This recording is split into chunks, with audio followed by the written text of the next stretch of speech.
Sa kuang tatay Tunyo Ratilla o ako ang maggulang si Joel o sa akong agaw. Ito si Juan Humalon o kilalang Johnny Walker sa kanyang programa.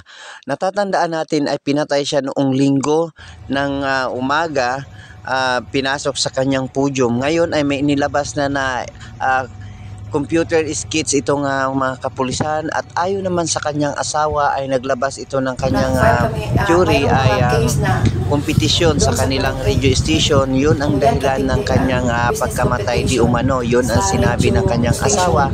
Labis naman ang pandadalamhati ng mga taga-sunod dito at lalo na yung mga taga-Calamba, Misamis Occidental na sa kanyang biglaang pagpanaw, at napakabait nitong tao at matulungin din at inaasahan din siya na magbibigay din ng inspirasyon sa ating mga taga-Calamba, Misamis Occidental.